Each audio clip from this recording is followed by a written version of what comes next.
Great. So, Samudra, let's start by you helping us understand the proposition of Relata. By the way, is it Relata or Relata? It's more like Zomato or Zomato. So people call us Relata and Relata both. It's the same company, and it directs to the same thing. So it's Relata. Usually we pronounce it, but when people call Okay. us Relata, it's the same thing. And how did you come up with this name?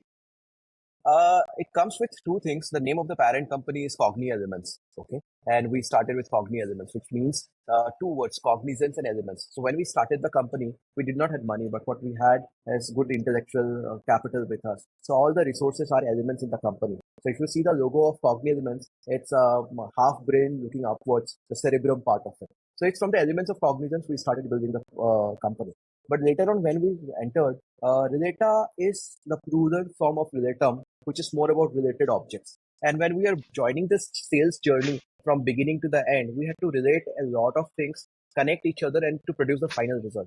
So if you see the alphabets in lead and the alphabets in deals are same. It's just proper rearrangement through a process. So with Relata, we look forward to convert lead to a rearranged word called as deal. Okay. Interesting. I somehow thought you're talking about, maybe first time I heard the name, I actually thought it is Realta because that's the Yeah. industry you're a part of. But yeah, then I realized I'm getting it. So there was a reason for a relator. That's the second reason that with real estate they can connect.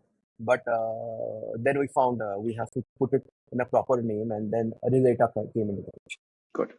And maybe we can start, you can talk about how it all started. You didn't start with what you're doing, right? The journey was pretty different. Right, So the sense I get, it didn't start as a service. It didn't start as a product company. It right, started as a services company, completely bootstrapped, but sure. focused on that. Were you completely focused on real estate in the beginning? Maybe not, right? There were other things also No, you were doing. no, So maybe talk about how you the last 5 years, how you started and what you're doing today. And sure. through it, maybe you can talk about the proposition also. Fair enough. So it started with none of the co-founders have any experience with real estate. Maybe we have bought one or other property here.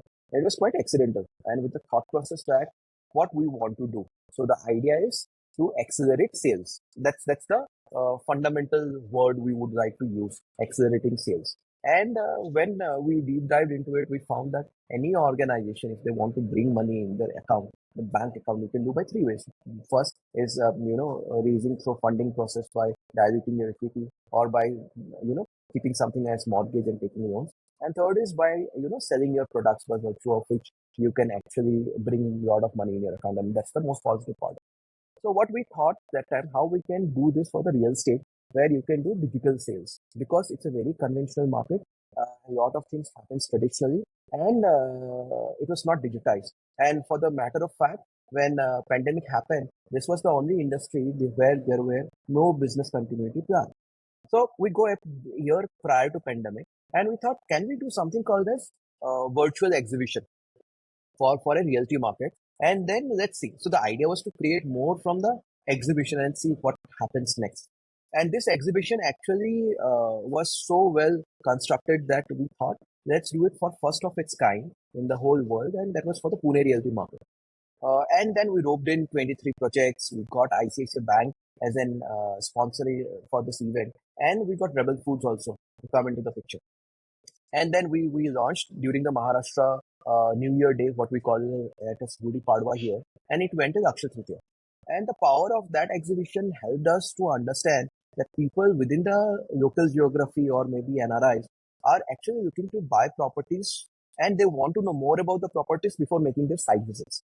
And which led to the another product, what we will go into the guided tour, but let me cover up this part first.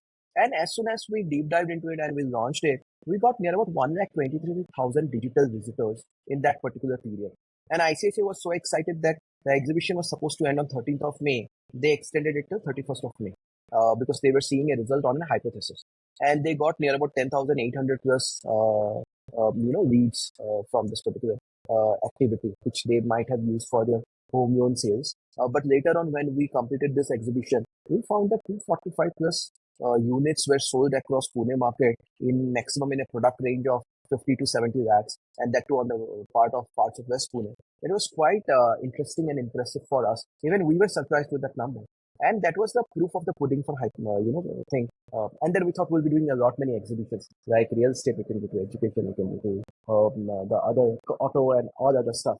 But then pandemic happened, and prior to that, we almost cracked a huge deal with Ramoji Film City, which is in Hyderabad. And we were supposed to sign the agreements and papers on 2nd of April, and 22nd of March is when it locked down. Otherwise, today we would have been more of a event tech company rather than a prop tech company. And then we looked back again, started creating the product, and 2nd of October 2020 is when we went live with our first project. Very interesting. Very interesting. But in this, while at that point you were thinking you will do multiple categories and you'll focus more on the event part, what changed? I know pandemic happened, but what made you start focusing on real estate and not on events per se? Events were not happening, which is fine. That answer you're given. Right. But why real estate? So we had already done this real estate thing, and we Yeah. had our hypothesis. Event also, we did couple of small event that include some virtual exhibition for kids when they're walking on a ramp, or some virtual conferences and webinars through our platform. But those were very service oriented. Those are very they were not sector agnostic or something of this kind. Even every customer wanted in a different way. When we went to create the virtual sales gallery, and it was just after October, between April onwards, we met a client called as Zanadu. They are one among the mandate sales players based out of Mumbai, and they gave us 30 odd projects because in the second round when the pandemic hit, they wanted a business continuity plan, and it was just one template, and we have to produce it. So within a period of 45 days, we released 13 projects across Bombay and Bangalore. And with that particular success, we finalized that this is the time where we should go focus more on real estate, and we stop doing all the other functions, which includes exhibitions, events, or any other value proposition. Got it. So I have two questions now. See, one is what was your V1 product in real estate? And how do you explain the proposition of the product today? So you can take which one you want first, but what is the product? What is the proposition today? And how did it start? What was your V1 product in real estate? So the V1 product, when we started, it was all about doing site visits. So if I have to explain this whole journey, all the real estate players across the country, whether you are a developer, mandate sales company, or real estate brokers, you believe that I have to make a site visit, because that time a lead gets converted into a qualified lead. The chances of him buying a property is much higher. Yeah. And then it goes on because you have built up a relationship. Now, during the pandemic, the whole site visit thing had come to a halt. It was zero because you cannot go, but you want to sell real estate. And after the first lockdown, the second lockdown, there were spikes where people were interested in buying larger homes. They get to know the importance of home, and then there were money coming in with all the Indian consumers. Now they can't stop it because another 2-3 months of lockdown. That means it will close the business. So it started with the virtual tours. It started with guided tours for the customers that they want to connect, and then they wanted to go live faster. So the template was so simple and minimalistic where the customers have to give us collaterals. They have to let us know what are the process of your sales. And at the end of the day, they want to just achieve one milestone, which is the site visit. Now that brings to the today's proposition that we saw a dip coming in after the second lockdown, because all the physical sites opened up. So your digital site visits or virtual site visits had gone down to almost zero, and they were just focusing only into the NRI client. Then we realized that we need to extend the use of the product to the physical sites and beyond. So today the value proposition is Relata is an end-to-end platform from pre-sales to post-sales. All modules are integrated, and for any upcoming developer or India's most premium and category A plus developers, you have an end-to-end solution rather than integrating 10 different softwares or applications at one go, and it increases your conversion. So three things which I want to focus today in terms of value proposition. First, you can connect with global and local customers very easily, which increases a lot of footfall and site visits. The second is with Relata, from the beginning stage when a lead comes to your funnel till they goes out, you can automate everything end to end. That's second. Third is you are getting so deep insights and analytics that you can focus on those leads which can convert faster. And most importantly, the kind of trust you are creating for the customers with visualization. So, Amit, if you're looking forward to buy a 24 fifth floor property in Mumbai, you have to pay something called as floor rights. Why do Yeah, you want to pay for it? It's a view. So today, as a consumer, you can know about it on the day of your first site visit instead of after 3 years when you get the position. got it. Got it. So if I have to kind of articulate it for myself, you are a product for the Mhm. developers Right, uh, to improve their lead funnel. You're right. not adding to the top of the funnel. They have their own channel partners, their own team, and they have their own performance marketing. Whatever they're doing, they're able to get leads in the market, from the market, and then you help them convert more leads. Mhm. Is that the core objective at a top level? And then you're doing Yes, it through various things, right? true. So now, is it just conversion, or is it also faster? The whole process runs faster. So a product which is or project which is launched today, earlier it was taking 6 months to close. Now it can close in 3 months. Is that also a dimension that you're seeing play out? Perfectly right. So yeah, both works. First is conversion. So let me talk about two different real estate market, Mumbai and Pune. When people run any digital marketing advertisements, today the cost of a lead is around 1200. A good lead in Pune is 1200 rupees for a 1 crore property, and it would be around 1500 to 1700 in Mumbai. By the time a site visit happened, the cost of a lead is in around 27,000, and Mumbai it goes around 37,500. And by the time it gets converted, the cost of acquiring a customer in Pune might be it's around in the range of 1,25,000 or 27,000. Bombay it's around 1,67,000. Now these are parameters when you believe that the time to convert a lead is around 3 to 4 months. But if it gets extended, it's quite huge. Today we have reduced those parameters. So with Guardians, when we are reducing their turnaround time and time to revenue, which is almost by 50 odd percent, as well as if the conversion from site visit to booking was around 6.37% earlier, after a year or two, today we are sitting at around 8.4 odd percent, which is 37.5% of rise in the whole process. So that was first part where we wanted to increase conversion. Second thing, real estate is an industry where it's very humanly driven. A lot of things are being done on Excel sheet, WhatsApp, pen and paper, and all of those.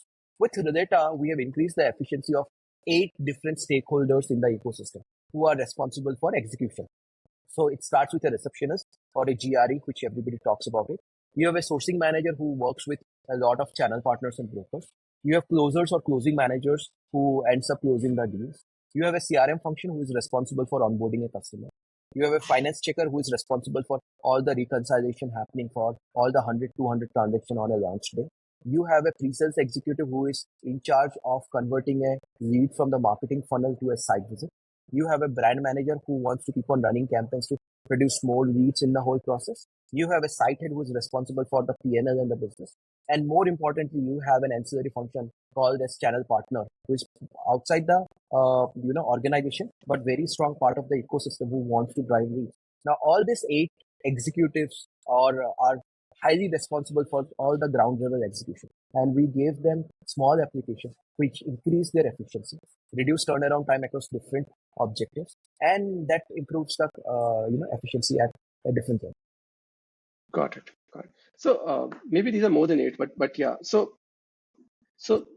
what is happening is you are improving the funnel, lead funnel, optimizing the lead funnel by doing something for each participant in that journey, Right, so that in a way you are creating some kind of a digital journey for them, and one is talking to the other through your product. The visibility of the information is very dynamically available to everyone. Those kind of right. things, right?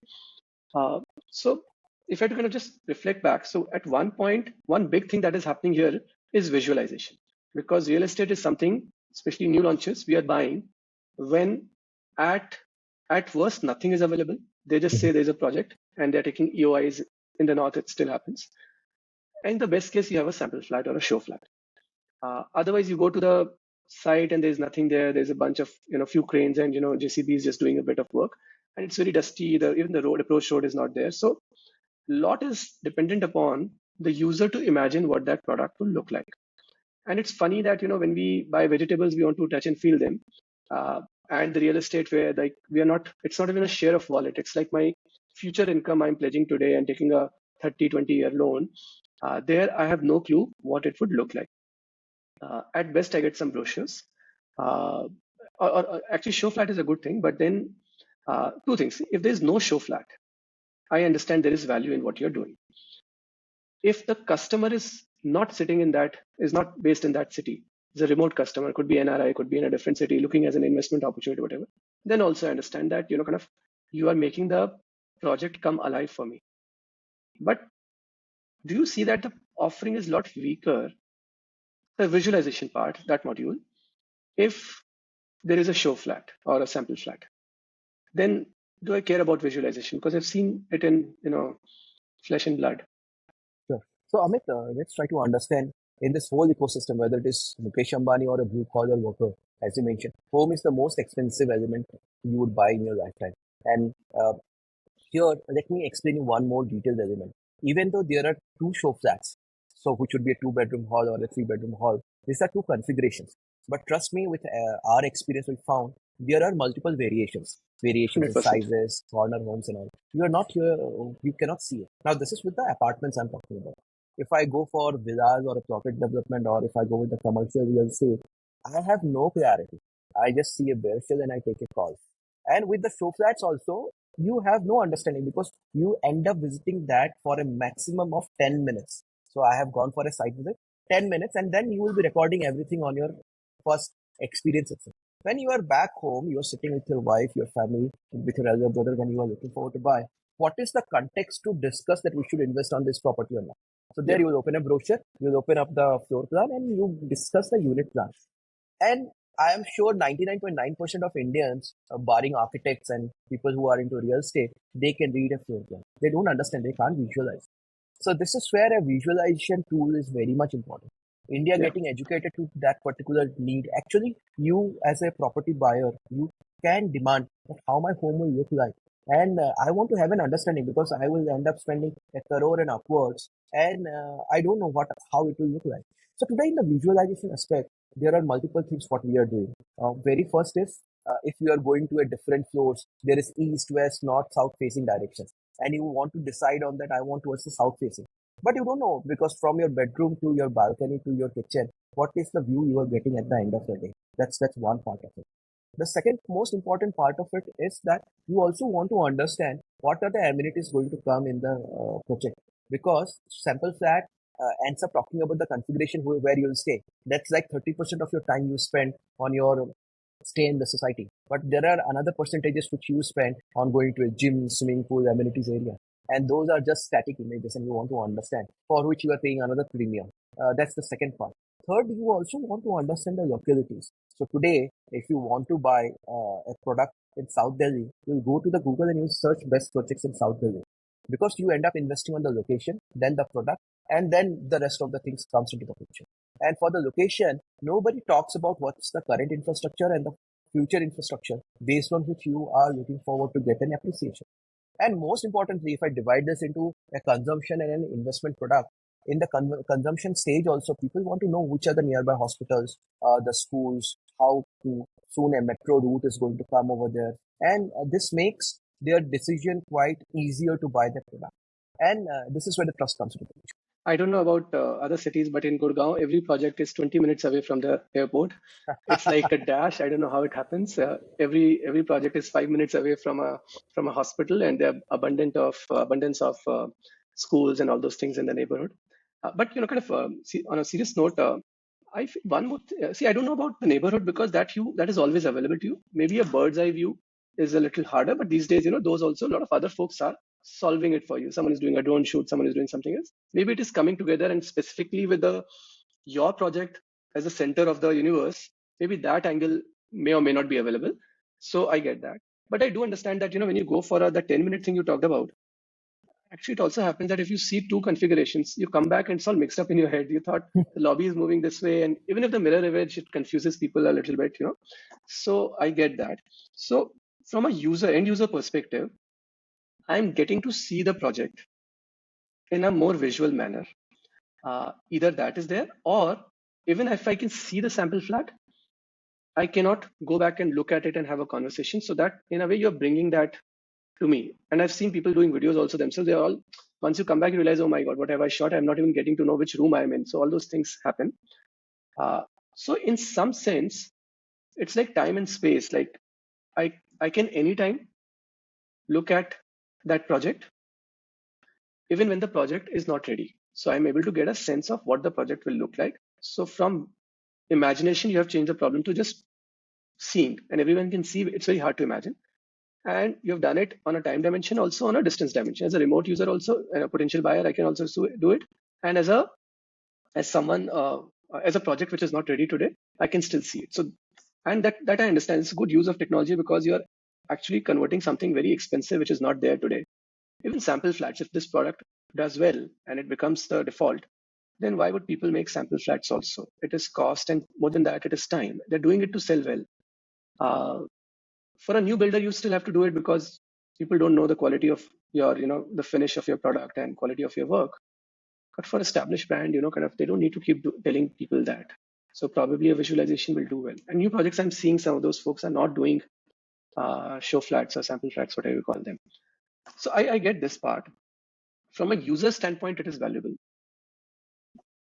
Is it also like sometimes, when the users see too much, then also that sometimes is not good. You are confused. You can keep looking at it 10 times and you can keep getting confused. Sometimes it is good to just close the sales.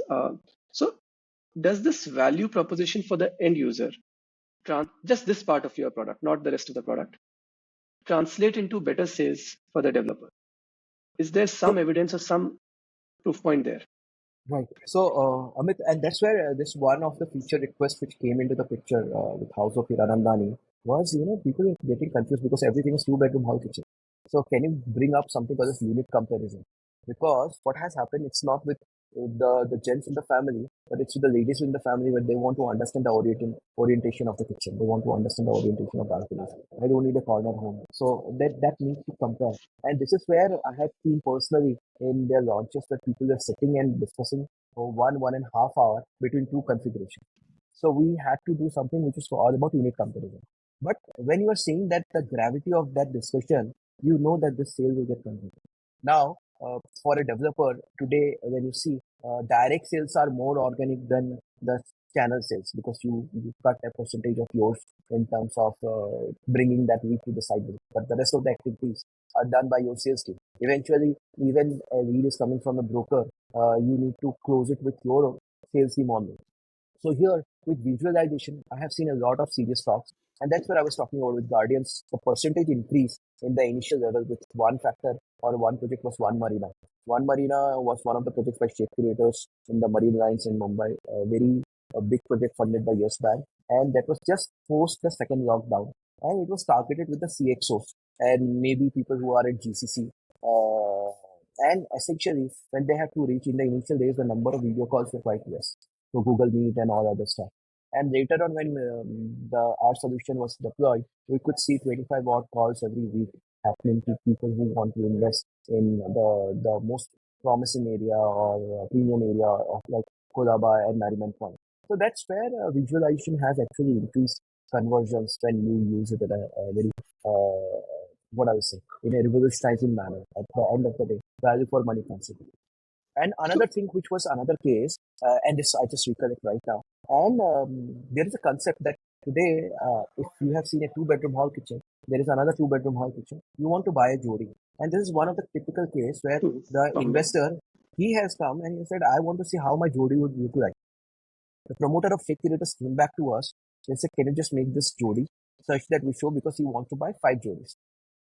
And then we made the jodi in less than 21 days. We presented it to them and they bought that property. So it was like one of those things because of which we got the second project from them also immediately. Yeah, that's the power of moving pixels. You couldn't move the bricks and mortar there. So I get that. So this is so maybe another way I would want to kind of understand this is what percentage of your clients are not buying your visualization product? Today it's very less. Somewhere around, I would say 70% of our clientele uses visualization as a product. And Okay, then it's been clubbed together and taken it forward. It's a very few percentages where they would say that, we are anyway getting the lead. We are okay to go with the conventional way of talking about the product and all. But we want the rest of the things, which includes your got it. on-subject management and booking engine and post-sales model. So that's a good kind of segue. So there are two questions. One is, why are the people not not buying your visualization? Is it the product? They are so sorted with leads. Okay, let me come again at it. So there are two questions. One is, why are the people buying your product without visualization? What is it that they are getting that is so powerful that they are not even looking at visualization? And maybe start with that, and then I'll come to the other one. So it's all about the thought process of the promoter. What is his current pain point? So if you see, Relata is very vast and it covers almost all the width of the ecosystem. When we approach anyone, we start showcasing whole product. But then he gets stick to something where his pain problem or pain area is quite larger, and he wants this to get solved fast. Then something else, and that is the major reason most of the time they focus that I want to pick this up to get it implemented, and then we move into something else. And that was the very very first reason which where most of the people were not buying visualization, is because the other component is much larger pain area than bringing a customer to the client. So for example, one of our client has major issues with the cancellations, and cancellations were happening because they were making different cost sheets and payment plans, and this cost sheets and payment plans later on at the crm and the finance level was creating a lot of problems. So if 100 people ended up buying or booking it with 1 lakh rupees of a token money, the cancellation were in the range of 37-40 odd percent.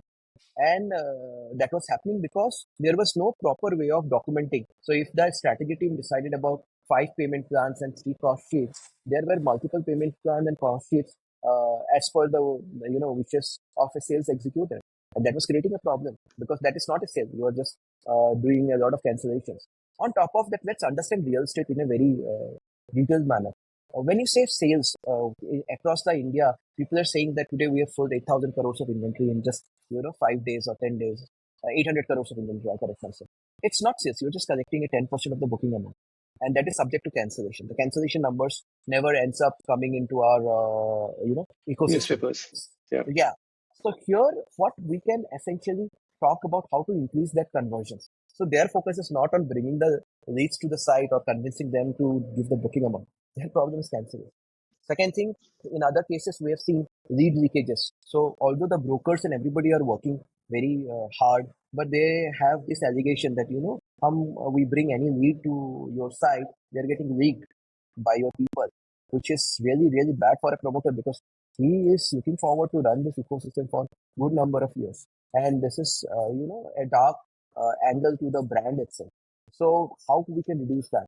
So there's are 4 or 5 other segments where they want to increase efficiency, reduce manpower. They are getting leads because the brand is already that powerful.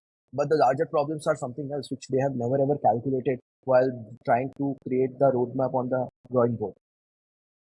Got it. So maybe we missed this, but can you talk about the different blocks in your business? I won't get to the modules because there are too many of those. But what there's this visualization, there's this behavioral analytics, there is this on-site suite that you have. Then there is probably the booking engine, or maybe you can talk about them. Just take a minute to explain visualization. We have already discussed that you give a very 360-degree view of the project with elevation and all those things. Uh, but what are the other modules, if you can, or blocks which you can talk about? Sure. So Amit, let's take it up. A new developer or an established developer is looking forward to launch a high street project, which is mix of residential and commercial. So it starts with they want to create a digital twin of the product. That's where the visualization comes into the picture. They want to give customers very dynamic response about when they want to ask questions. That's where the generative AI product Rhea comes into the picture.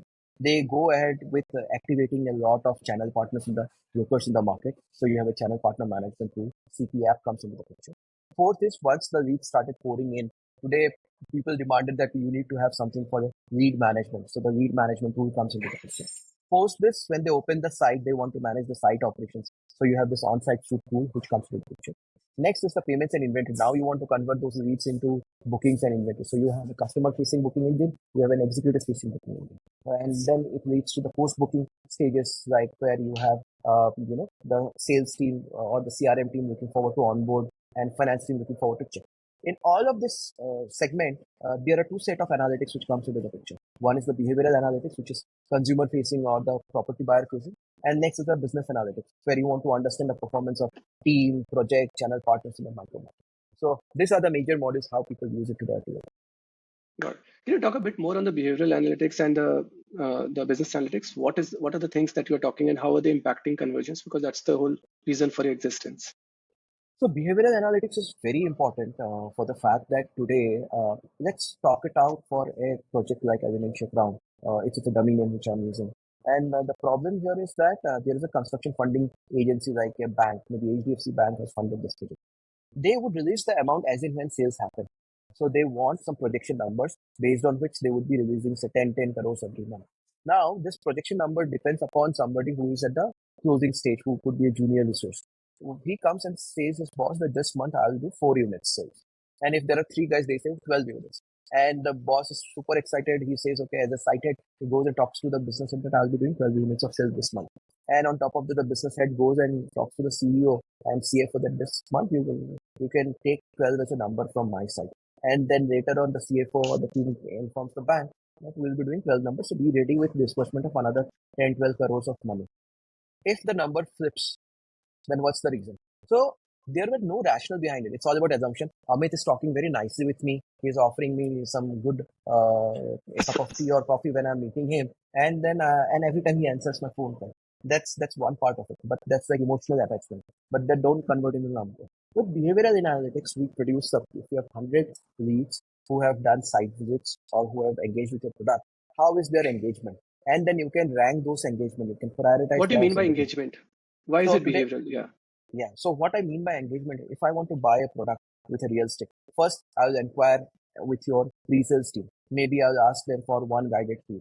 Then I'll do a site visit. I do 2 site visits. You have shared me your collaterals. And that collaterals I'll share with my elder brother who has a better knowledge. I'll share with my father. I'll share with more people. And then I'm seeing their particular collateral when I'm at office thinking about buying my dream home, or when I come back at home, where after dinner I'm seeing that particular project time and again. So these are called as engagements. And So then you're when I'm saying the coming, time spent, what they're doing on your product, the yes, journeys, is they're spending more time on A unit versus B unit, then know that this person is most likely to convert, more likely to convert on this and unit. more important, yeah. So for example, if I have a client who has spent more time on a 3 BHK product, but I'm Exactly. discussing a 2 BHK with you during my Yeah. thing, so there could be a price point which is playing on my mind. And more often during my whole exercise, I am going and seeing the amenities much more. So as a sales Yeah. executive, I know that you want to buy a 3 BHK. I might give you a solution, madam, just by increasing 10,000 on your EMI, you are eligible to get a better loan, so you can move from a 2 bedroom to a 3 bedroom.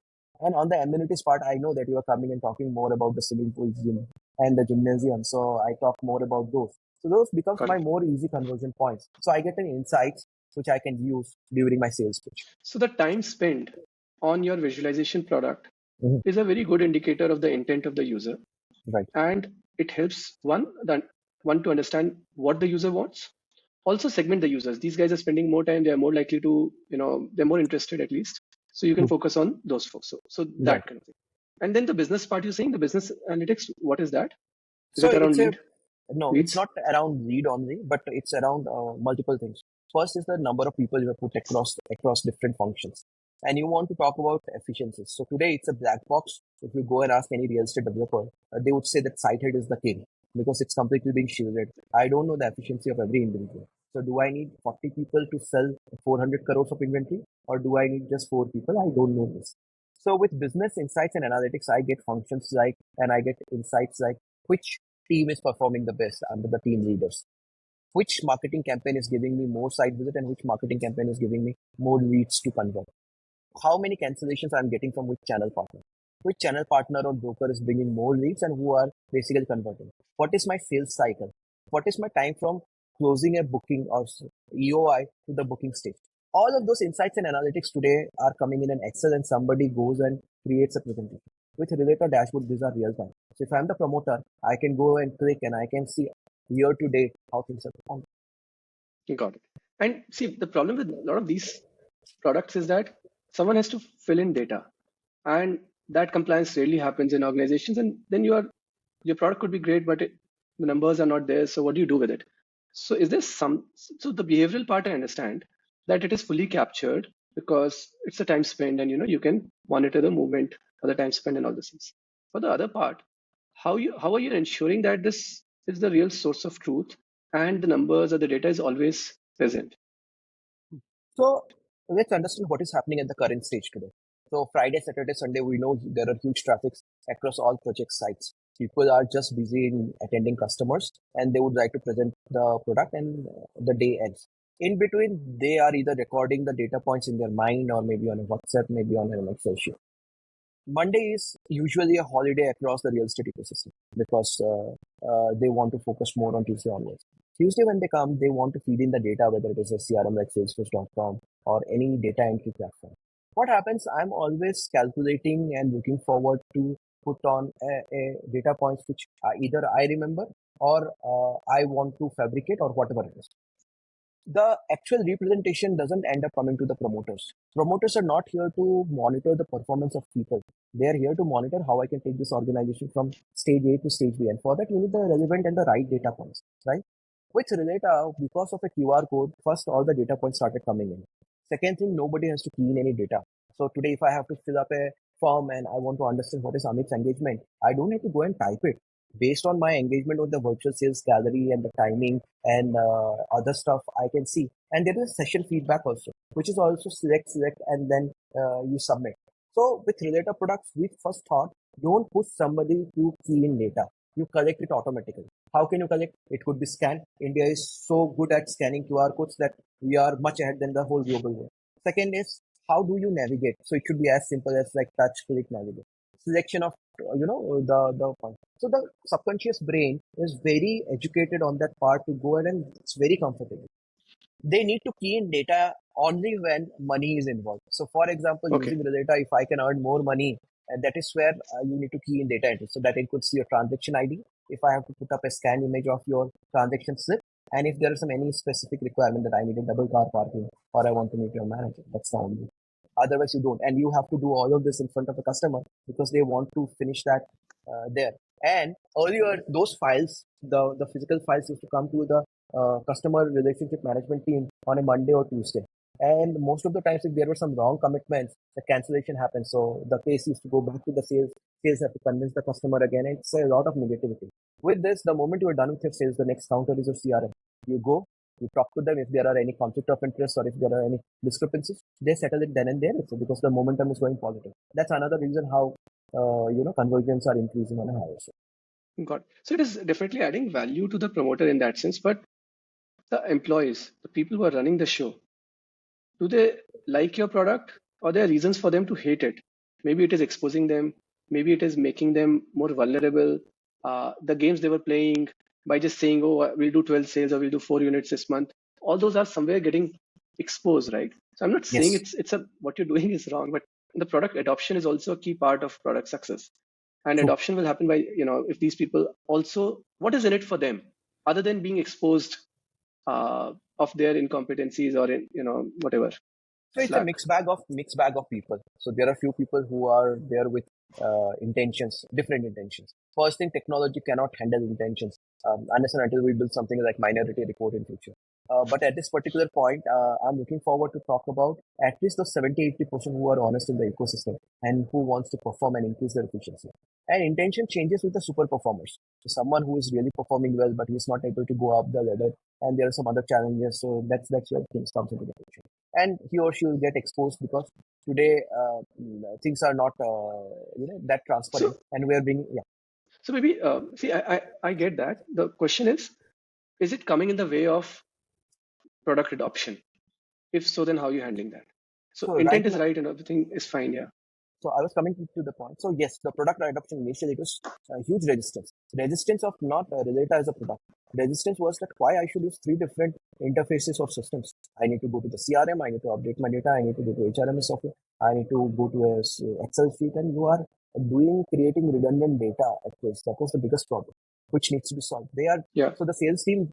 It's that they don't. It's not that they want to enter data or they don't want to create DSR. It's just that they have to key in those data in four different formats as in when being required. And the fifth format is when your review comes into the picture, you create a presentation or an Excel sheet. How can you reduce their work? A good sales guy would always look forward to do more sales than data entry. In India, True. around 30% of the time you spend on entering data into a system and 70% is what you're doing sales. So first thing, we try to solve this problem because of which there are less resistance right now. Second thing, it has to be ease of use. no matter what, if it is a complicated product, if your UI UX are different. So today, in the initial days, people were saying, why should I use this product? It's just a visualization tool. Today, we are seeing that they can, create a lot of synergies with their customers. Convenience has come to their doorstep, and we end up handholding them for quite some time, such that they adopt it. So our training program initially was just for 2-3 days, and we just used to exit. But now we do refresher training courses, and they like it, and then adoption has increased. But that also somewhere points like, the more like Adobe products of the past versus the Canvas of today. Hmm. There used to be places where you'll go spend 6 months to a year, maybe more, to learn, After Effects, Final Cut Pro, whatever these kind of products were. There's still, maybe this still happens and these are complex products, but there is a version that has come through Canva and all these video editing tools and all, which is a lot more simpler. You don't need that training, and so the fact that you have to do training somewhere means that the product is more complex and it's coming in the way of adoption. Is that a fair reading? No, it's not that. The product is more like Canva because it's touchscreen and all of those things. It's more about with the philosophy. That's why I have to use more product. And there is a mindset where they are being educated that again a data entry product is coming to the picture. We don't have to train people multiple times to use the same module. It's always when there is a new thing which comes into the picture. So even when we plan for a large enterprise, we decide to deploy phase-wise model such that the adoption happens. So if somebody has taken 8 products out of 11, so we'll first focus that they are perfect at converting the lead to the site visit.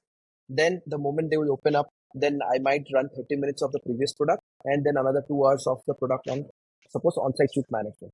Now on-site shoot, when it is being done, the next is now we are going to the payment and inventory and booking engine. Then I'll be training them for that part of it. So we try to divide it in that phase. And today we have to accept the fact that next couple of years, if we do training like this, we might create 10 lakh users across the ecosystem who are very conversant with Relata as a product and they use it. So, and that's where our focus is. So tomorrow, compared to all our competitors or people who are in different spaces, they will feel that using Relata is good because they have handholded us. It's more like, the tallies where the accountants are very comfortable and they don't want to switch to some other accounting software. Yeah, but today if Tally is being launched, it'll have a hard time getting that user base because it's not the most user-friendly product. So are you saying you're like Tally, or are you saying that you're like Canva? Like now I'm a bit. Okay, I'm more like straightforward. It's Canva in terms of user interface and all. But if you see, the analogy was with the training and handholding of That part I Tally. understood. So that was the only thing which I was trying to Got do. it. Got it. So a couple of other things. See, so bit of it I understand from the user perspective. How is it valuable? To who it is more valuable? Remote and all that. And there are multiple decision makers, so it helps in that kind of journey. Among your core customers, the developers, are you seeing a certain set of developers liking your product and adopting your product versus a certain set who are not as kicked about it? So if you have to segment the developers in the country, could be city specific, could be scale, brand, size, could be like commercial versus residential, could be small projects versus big projects, high rise versus low rise versus mid rise, whatever it is. How do you segment the users, and where are you seeing higher pull for your product and where are you seeing lower pull for your product, and why do you think that is happening? So I'll divide this answer more from the geography point of view because the Okay. processes are different. Delhi NCR, we have clients like DLF and Unity to start with. But here we saw a fallback because the way of selling product in Delhi NCR region has changed. So the dynamics earlier was a broker or a CP will bring a client to the sites and then the direct sales will also get involved. When there is a proportion, good mix between the direct and the channel sales. And Yeah. suddenly it got changed to almost like 99.9% of the channel sales. So there we have to change our strategy and we have seen downfall where people will say it's at the end of the day why I should invest, what am I getting at the end of the day. So that's the first part of it, and there maybe we go ahead with more of on-site shoot as a product. We need to change our GTM strategies where we need to solve their other problems rather than pushing just the visualization and other content. Whereas the moment I come towards west and south, the product appreciation is increasing day by day. We deployed 2 of our resources in Bangalore and Hyderabad a year back, exactly a year back. And today we could see the way those two geographies know about Relata. And the adoption is Yes, it's quite seamless. We want to use it. We are talking about big number of projects. They are looking forward to see how this can be deployed across their ecosystem, across all of their projects. Now, one best example is we launched just one project with Brigade, and there when they saw the first product, today we are talking about multiple number of projects with them, and so is with one of the largest developer in Hyderabad, where they have 2023 odd projects, and they see that this can solve their problem, even though they are using SAP's HANA as well as some other CRM software. So today, this territories we are seeing a good amount of adoption vis-a-vis when I'm talking about Delhi. Now let me divide this answer again into the category of users.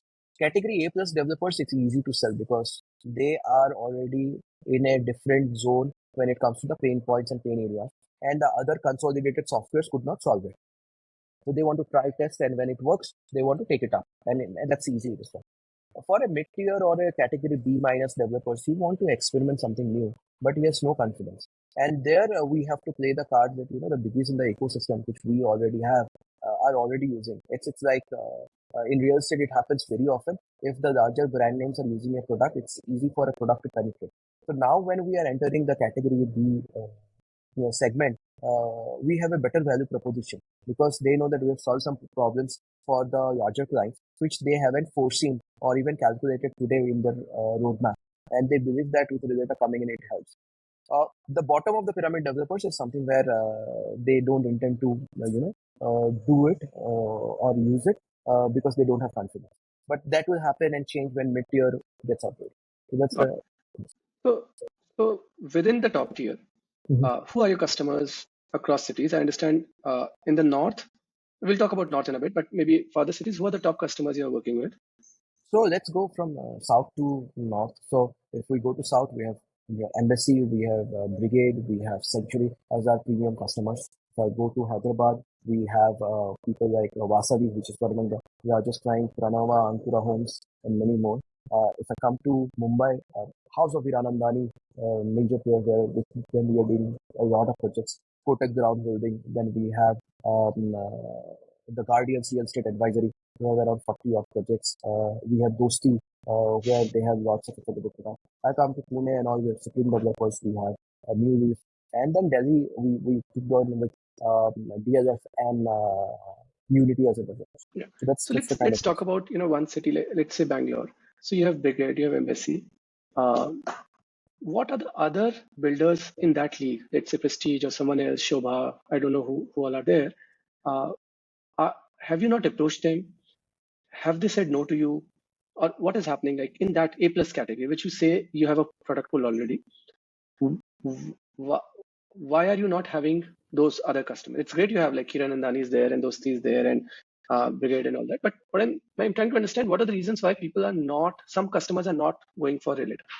Okay. Our sales approach is promoter driven. We don't go bottom up. We try to come top down because promoter driven meetings are very, very successful and convert faster. The sales cycle is smaller if I go from bottom up. To get a meeting with a promoter itself is difficult, and that's where it starts. Till last year, 2023, I was the only one who was driving sales, and then we onboarded team members.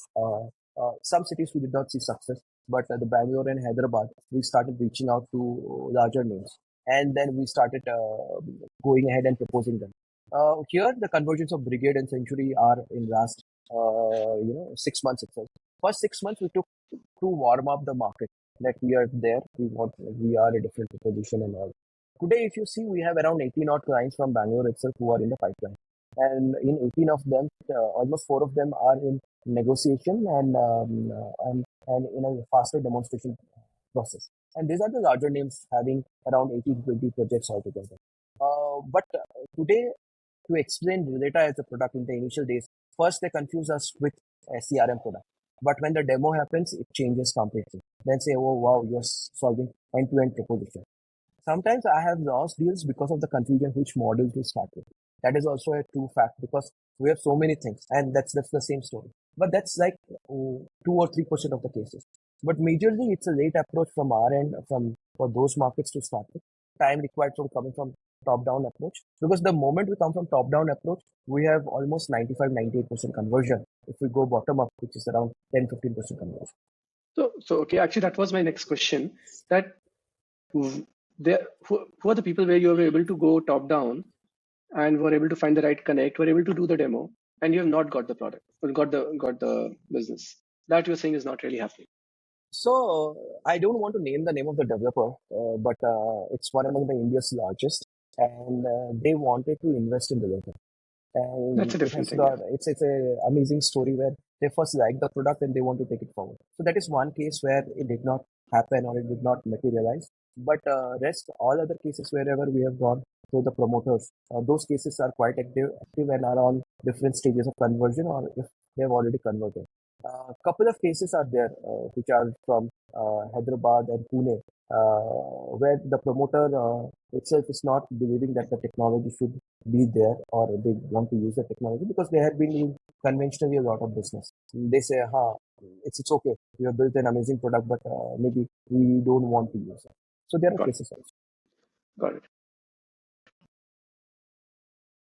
So see, then what you're saying is all you need is access to the senior management or the founder, the CEO, and you are on, right? That is what Right. the statement you are making. Yes. Uh, I would, if I had to guess that, why you are not able to sell in certain cases, I would believe that you are showing up today. But I've been in this business for so long and I've figured out my ways. Now, this gentleman could have said that, okay, we don't need technology, but maybe even if I'm pro technology, I would have already built something in house. I would have stitched Salesforce, FarVision, whatever, like five, six products together.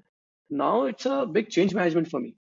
And these are big project, big companies. They have, if it's not broken, why fix it? Kind of a mindset should be there because they're like their business is elsewhere. Why do they want to kind of rock a ship by kind of introducing a new kid on the block? Is that not what you're kind of?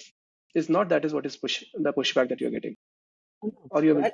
That we have not faced much. We have faced the ego of some CXOs, the CIOs who have spent good number of years. But evidently, the systems they are using today are not cutting edge, which everybody knows over there. They tried and tested. So the story with Embassy is pretty much simple. They tried building something for 4 5 years. They tried and then they said, Vileka, would you take this chance and pick it up? And that's our product called as Booking Engine today. That's a pain area problem statement which we have solved, and they were already using Salesforce. Today, if you have to talk about this, we have a developer based out of Pune, not big, but it's a medium level developer, a CIO who has come from tech driven industry and he wants to build some product. So here, the answer lies on when you are hiring a CIO or a CTO, what are you expecting out of it, and are you giving them the time frame to build it in house or to build it outsource? Here, two philosophies also might play wrong with us, and it's not with us; it's with everybody. So when I'm hiring, so my core business is real estate, and technology is not my core business. But I want to invest in technology, which is not my core business, because I believe I'm trading a huge amount of money. Okay, now I want to save those bucks at the end of the day. You cannot change those mindset unless and until they fail once or twice, and till the time they don't fail, you are losing on those time frame of 2 3 4 years. So that's not in Got our hand, and we have to accept that. it. Got it. So let me kind of articulate for myself, and then maybe there's a question there. So typically, when we have a product and we go to market with it, especially in a B2B setup, one reason that we are not able to sell the product is not compelling enough. Why should someone buy? That is not good enough. That is something that you're saying is it's very compelling. The second could be there are other competing products which are as good or better. Third could be the pricing. Fourth could be that I already have internal tools and that is there. And there could be other reasons, but you are saying that wherever the realization is there, the technology. If you're anti-technology, that's a very different bucket. Let's say they are not your target market. But if you're pro-technology, you're not losing business because your product is not compelling. You're not losing business because you're priced off. You're not losing business because of competition also. Am I right there? Because there's no one who's pretty much offering this. And if at all, there are generic products like Salesforce and Farvish and all, but they're not specifically solving the problems. Now, when you put it all together, and it's a product which is not built in the last 3 months, 6 months, it has been in the making since, let's say, pandemic times when you had that pivot. So, are you satisfied with the size of the business you have? considering the quality or the quality of the product that you have or the compelling nature, because somewhere that trajectory, what is the trigger in that trajectory? If it is going in this direction, how will you be 10x? Because product is a lot of companies will come and say that, see, my product is only this much and I've got this much business. Now tomorrow I'll build this, and which will unlock more markets and more adoption and higher usage, higher pricing and all that. And that's how I will be able to kind of work on multiple levers, and my overall sales will go up significantly. Now here it is largely a very, I'm sure you will keep building it for 20 more years or 30 more years and all that. Nothing, there's never a finished product as such. So you'll have new insights, you'll keep building them. But today itself, it's a comprehensive solution for a real estate. And one of the reasons you said people are not able to kind of take, use your product or have you as as a service provider or product, is because there are too many models and they get confused. So it means you're not lacking in things. Now, when all that is there, and it has had, like, while the company is 5 year old and they're doing other things, but even this has happened like for a couple of years. Are you happy with the scale of the business that you have, given the product that you have? Sorry, maybe little No, touchy, but straightforward yeah. question. No, no, it's true. First thing is, let's answer it in two parts. One is, if you ask me, the sales guy who is heading the organization, no, we want to overdo our numbers much more times, and we want to skyrocket the numbers and all of those. But the second answer, which is more important for us, is the philosophy of the organization. Uh, it's like uh, the never-ending games which you want to play, but you want to survive till the day when it comes. So we don't want to play one game and get absolute. We see that when India had to sell 1.04 trillion dollars of inventory, and when they have to go from 300 billion dollars in next 5 years, they would be needing the right technology. Who is going to provide the right technology with the usage? So that's one pain which capsule which we have consumed at the initial stage, for the fact that today the numbers are less, but penetration is very much important and give the solution. Because we had that first movers advantage to build the whole plethora of components at one go.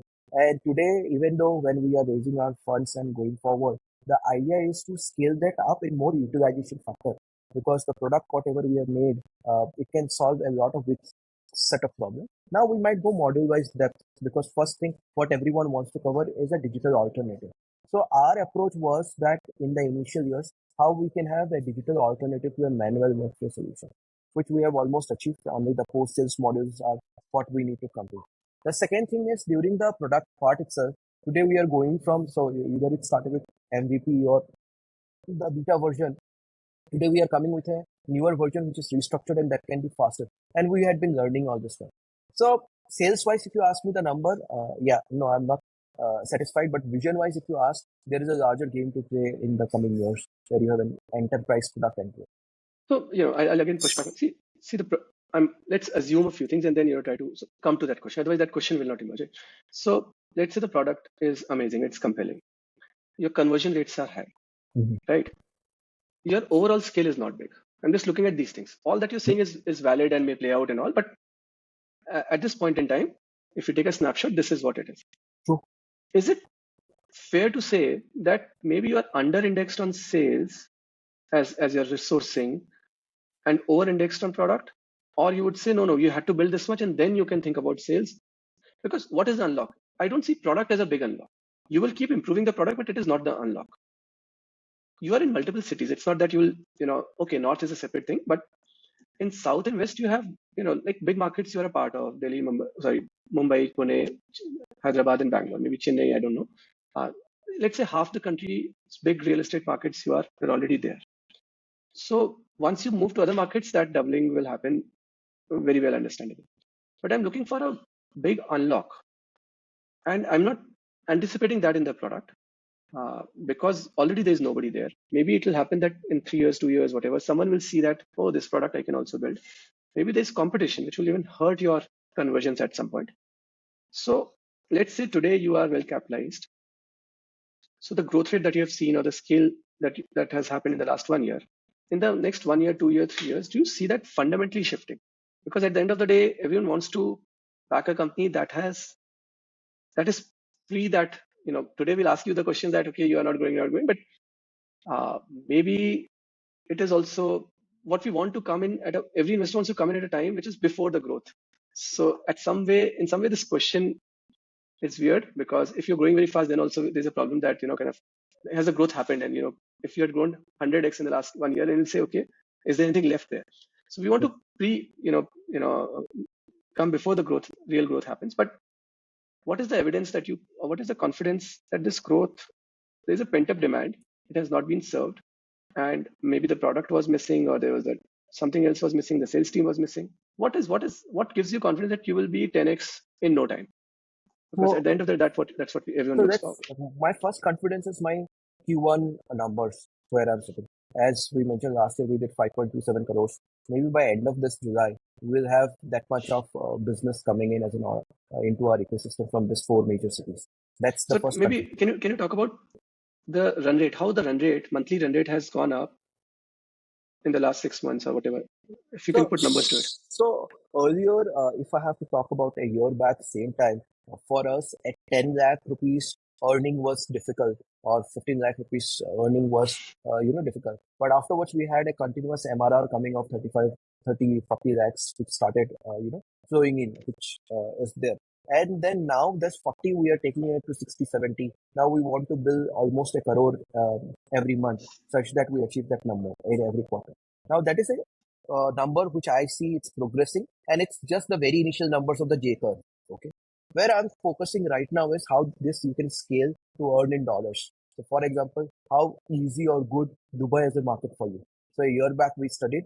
We know that this summer. So when we went to study, that was the start of the season. And if you would have deployed a product in the month of January or February over there, April was the end of the season because it works on a cyclic manner, 6 months. This time we are pro and we want to do Dubai as a market. When I do Dubai, I see Bahrain, Qatar, or Saudi being one of those areas where But there is that's a a huge demand. see, I get that, but Samudra, that is, let's say, for the markets. Let's say in these four markets, because market expansion can be factored in. That's very easy for anyone to understand. You're in four markets. Tomorrow you can be in eight markets, and then you can go to. Then there's a different question whether you succeed or not succeed in Dubai and all. But let's keep that aside for a minute, because we talk about India as when you're talking about India, so many units will be sold, so $1 trillion market and all that. So in that, let's say only Mumbai or only Bangalore, which is where you have really kind of got the relationships going there, some word of mouth going, all that is happening. How big will that be? Because then we can do a multiplier on the number of cities, and maybe a probability to the international Fair enough. cities. So let's put a very simple one. Today, our GTM strategies includes how HDFC is introducing to their clientele and how easy it is to go to the HDFC ecosystem. That's point number one. Point number two, with our alliance partners who have been using our product, how they are taking it to the second level. Third is the direct sales when they are approaching, knocking door and everything. Mumbai itself. So Mumbai and rest of other territories are in different category. But Mumbai, if we see going 10x from the revenue what we have been doing in last 1 year or last 6 months, it's not that far. And with the potential of Mumbai as a city itself, the major thing which comes into the picture, every redevelopment project within Mumbai market, which is the most across the country, doesn't have a sample plan. And they just keep a ship container to run their offices, and they need it. And that's where we see the highest potential coming in. And it's not just the start, because today, if I have to talk about it, more number of redevelopment projects would come. Mumbai being a very crunch city where creating a site office is another problem. So there we see a huge growth.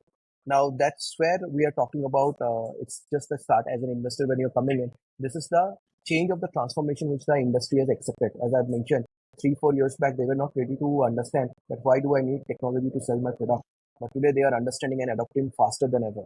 When I go to the other cities, whether it is Pune or Bangalore or Hyderabad, the need is far more from the breadth of the market. So today, geographically, all these markets are expanding. So I might be a home buyer at the north part of it, and to go and see a project at south, I might need 2-3 hours. And then the absence of technology. And these cities we have just entered, where we have the prominent big faces to project, and then the smaller ones to follow.